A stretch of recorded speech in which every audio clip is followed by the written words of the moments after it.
This is the GE Advantium Model 120 microwave. I'm gonna fix a problem. There is a problem with the dial where when you change the speed or options, the settings, the numbers jiggle back and forth. That's because there's something wrong with this rotary switch right here. The other problem is that the clock button doesn't work, and lately the fan button is really hard to push to turn on, and now it doesn't turn on, so I have to see what's wrong with it. And the way to fix this is to take out the control board that's behind this panel. This microwave is over 20 years old, and parts are hard to get, especially new. So getting a control board is near impossible unless you want to get a used one on the internet. So I'm going to try to see if I can fix it. Before removing the panel, unplug the microwave, or you might have to go turn off the circuit breaker. To get access to the control board, we have to open up the microwave.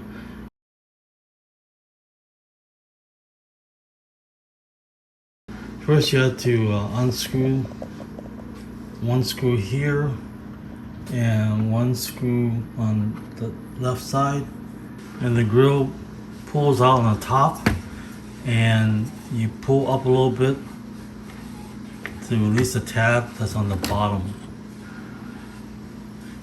To get access to the front panel, you have to unscrew this.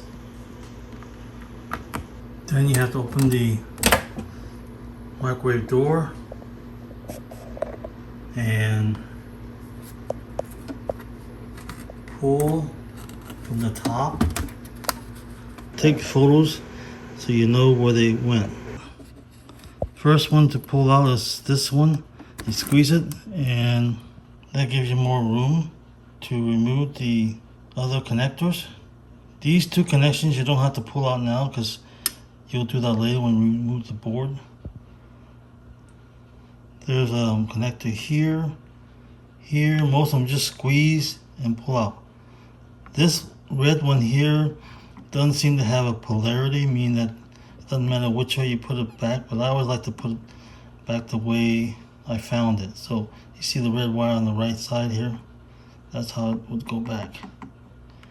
This one, you squeeze this tab and pull up. There are 3 more connectors here in the back to remove.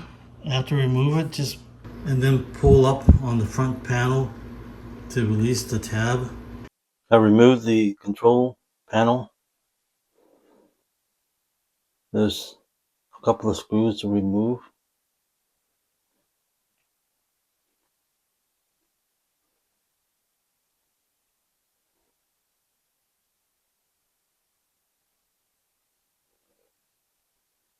Now we'll release the connector by pressing on the tab and lifting it out.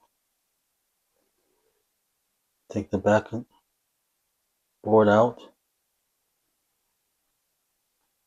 There's a few screws to remove to get to the control board.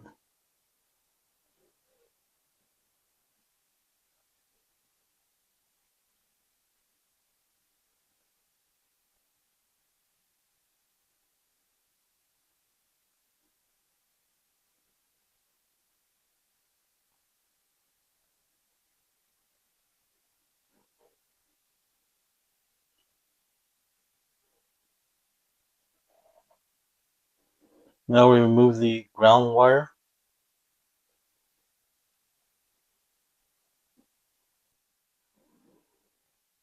Pull the rotary knob out.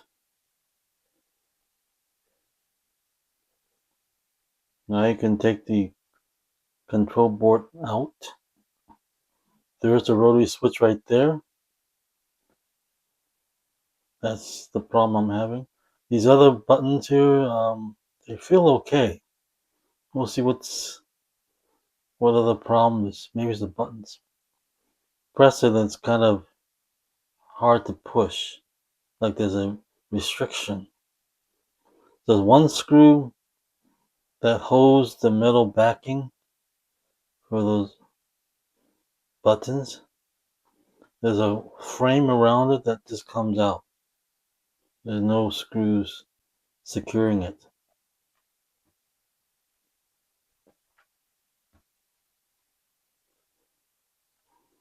Bend the tab backwards to straight. Now you can pull the metal backing out. And now the keys will kind of come loose. You just got to put it back. So there's the broken button. There's some support tabs that hold it in place. It's hard to glue the part back, so I just end up breaking the support on here and put the button back in. What happens is that it won't get jammed up on these supports here, and the worst is that the button might not pop out as much, but it'll still work. I can still press on it because the board has a kind of spring action, so I would be able to still use the switch. It just, the switch won't pop out as far like a normal would. I'm going to put it back together.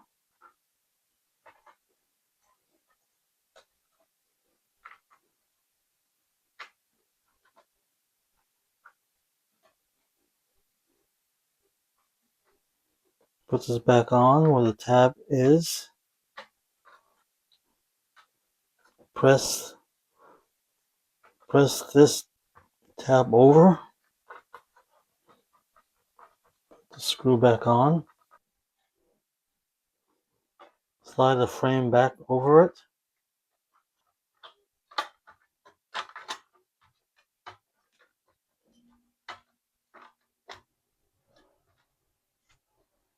This is the microwave control board for the Advantium 120 model.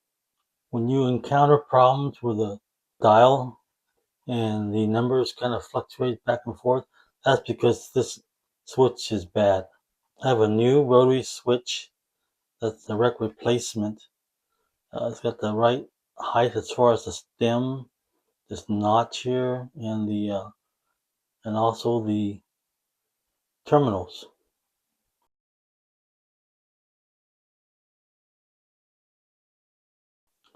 Also,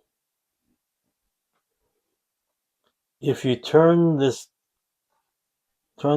dial from the flat side here and rotate it all the way around, you'll feel 20 clicks.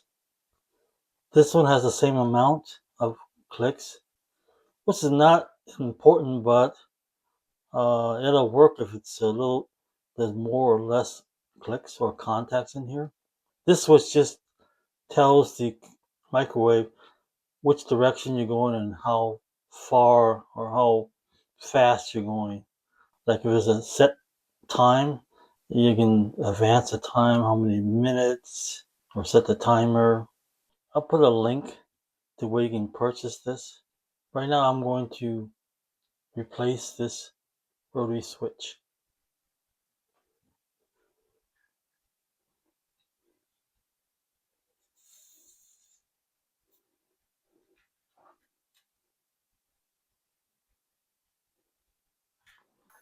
I'm going to remove as much of the solder as I can.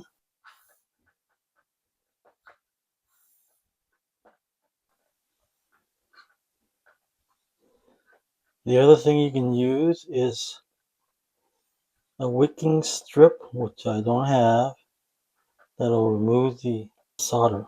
I might have to just heat it enough on one side. I'm going to see if I can pry one side at a time.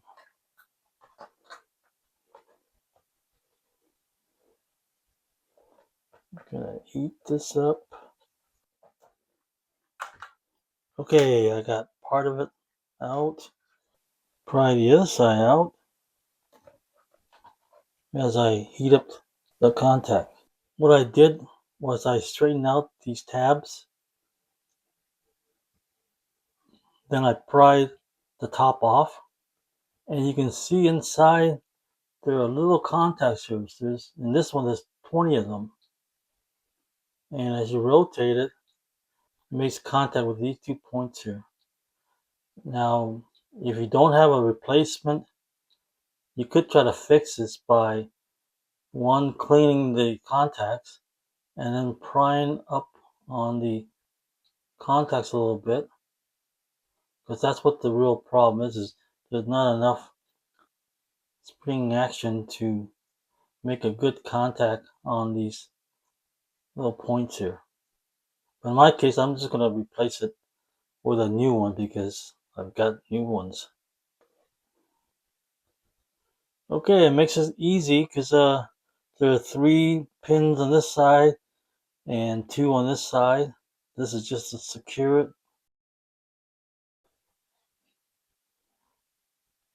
I'm gonna heat these while I'm pushing the contacts in.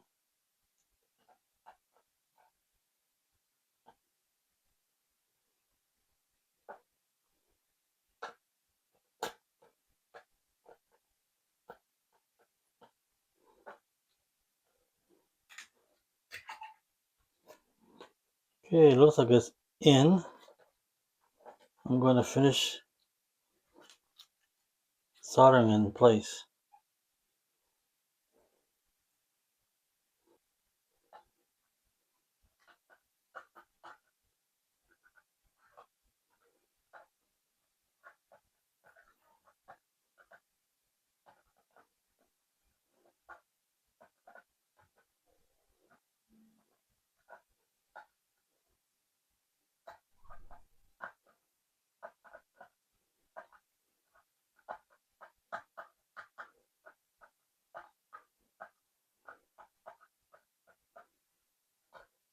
Make sure you melt the solder so that you get a good contact.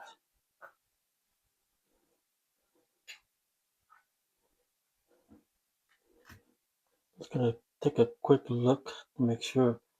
Yeah, it looks like it's in contact. So this board's ready to go. I'm gonna put it back in and make sure it works. Nothing wrong with these little buttons. So I'm gonna put it back together.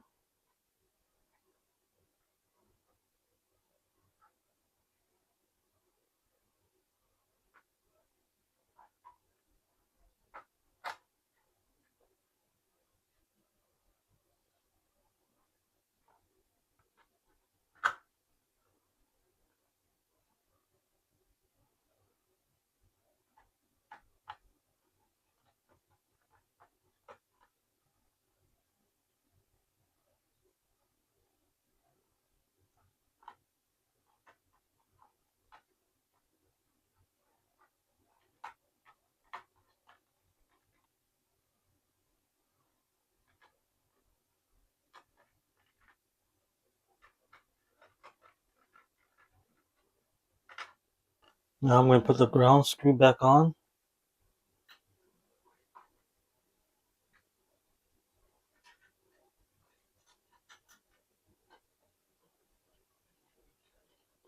Just checking the other screws. Don't want to over tighten too much because you'll break the little plastic supports. It's best to put the knob in now while you're holding the control board for support. I'm going to reorient the board.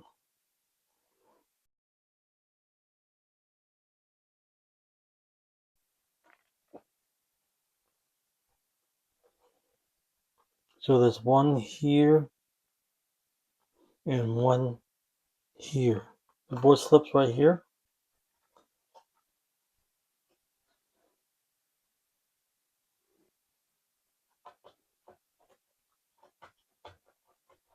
One screw is here, and the other one is right here.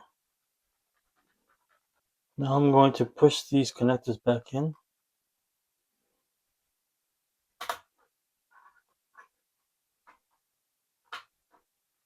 Okay, and the board's ready to go back in. I fixed the board. Now I'm going to put the panel back on. There's a tab that fits into the little opening in the bottom here.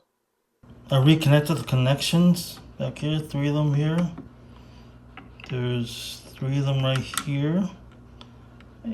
There's this white one here and red one. I usually like to put the red wire back on the right side.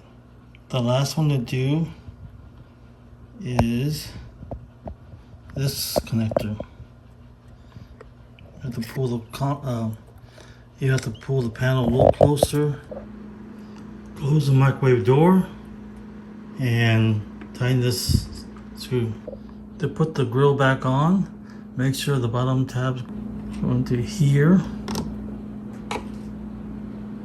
here, and here.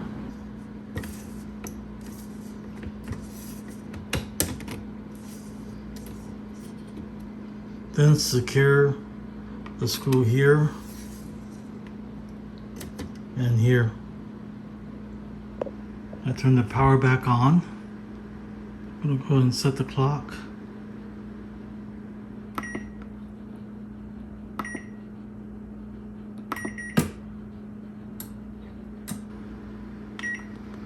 So the dial's working as normal with no hesitation.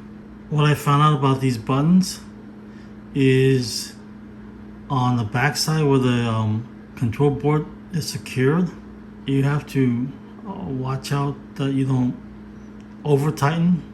Then this button here will get stuck, pushed on, and you'll get a code F3. This button, some of the tabs that support it was broken, but it doesn't matter.